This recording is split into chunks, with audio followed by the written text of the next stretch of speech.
Taranja lomano zava-bita tsara indrindra miisa 5 no hatsarain'ireo mpilomano izay niatrika ny test de classement voalohany ho an'ity tao mpilomanosana 2024 sy 2022 ity. Andriam-pianomanana no natanteraka izany sy teo ihany koa an'ny lehilahy zay Mathieu Bartina moa izay ny tena anarany Andriam-pianomanana Mathieu Bartina, ary teo amin'ny vehivavy dia tendrona valina idealy kosa no nahavita nanatsara ny fotoanany izay nisa 3 fitina aminao ary ny zavanisy tetsy amin'ny ANSPV omaly sy androany. Zava-bita tsara indrindra 5 no hatsarain'ireo mpilomano nandritra ny test de classement andiany voalohany izay karakarain'ny Fédération Malagasy ny taranja lomano. Ho an'ny Andriam-pianomanana Bartina Mathieu dia zava-bita 3 no motsaniny. Teo amin'ny 400 NL dia 10 minitra sy 13 sekondra no nanatsarany izany, raha 10 minitra sy 13 sekondra izany teo aloha.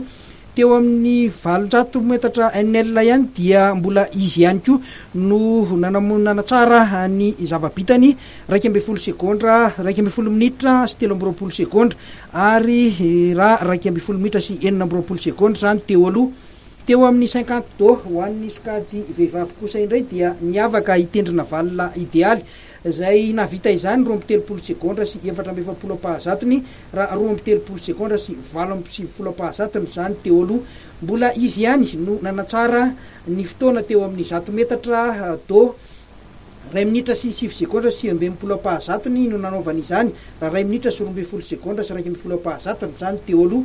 Teo amin'ny 200 do dia mbola nohatsarainy ihany koa 2 minitra sy 13 sekondra sy 70 pahazatony, raha 2 minitra sy 17 sekondra sy 15 pahazatony izany teo aloha. Mpilomano avy ao amin'ny Kosra Atsirabe hitendrina valina idealy, ary Andriam-pianomanana Bartina Mathieu kosa dia mpilomano avy ao amin'ny Manadinina. Fa nomanana efa manga izay taninay fa nomana be misy tsy maintsy atao amin'ny performance daholo tsy zavatra rehetrarehetra atao aty. Izany hoe nisy fanomana tena manokana ve izany nataonao? Miaraka tamin'ny ankizy rehetrarehetra ihany.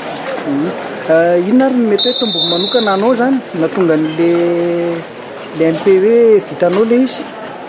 Mba afaka misolo tena Madagasikara sy izany dia afaka mitondra modèle ankizy rehetrarehetra hoe rehefa mikotrana dia mahazo manao dia mahavita atao tsara sy izany. Manahoana no mety hoe ho avy mitendrina valina izany ao anatin'ny lomano raha zao zavatra dingana vitanao zao? Tsy maintsy miazaka foana tsy maintsy hatsarana foana ny zavatra efa vita hatramin'izay. Teo arany fa tsy milina amin'iny fotsiny. Eto amintsika ny fotoana filomanosana somary voafetra ihany, tsy mametraka olana ho an'ny tendrina valina manokana fa izay ahoana ny fiatrehana fanazara-tena? Tsy masakanana tsy hanana entraînement mihitsy izany satria ny aminay mafana rano dia afaka manao entraînement foana na mangatsiaka na mafana. Ho an'ny tale teknika nasionaly kosa dia azo lazaina fa nahitambokany ny zavatra nasehon'ireo mpilomano tamin'ity testa voalohany ity. Zanaka izany aza ny kade sy ny sisa koa dia hita fa misy teknika niakatra izany. Hita fa ny ankizy izany atao anelanelan'ny fotoanan'ny ririnina dia hita fa hoe nikotrana. Misy moa izany stage tany Chine, ireo ankizy nanao stage tany Chine izany dia anisany hoe nanatsara ny fotoana vitany hita izany tamin'ny test de classement androany. Anisan'izany tendrina valina idealy izay kategoria minime navita ny zava-bita meilleure performance anankitelo izany nataony teo amin'ny 50 mètres d'eau, 100 mètres d'eau ary ny 50 mètres sy ny 200 mètres d'eau dia zava-bita tsara daholo izany nataony tendrina valina idealy tamin'izany.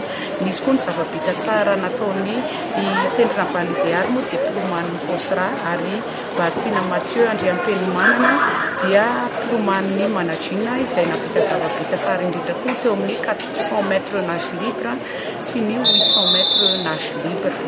Manahoana ny ireo mpilomano any amin'ny faritra kosa?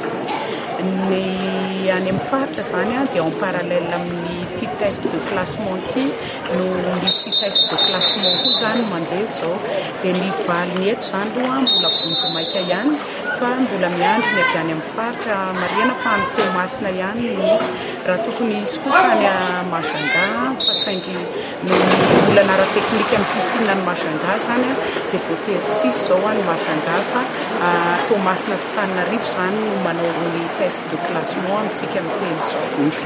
Ny fandaharam-potoana ho an'ny fédération raha ny lafin'ny faninanana? Ny toy ny fandaharam-potoana dia ny 16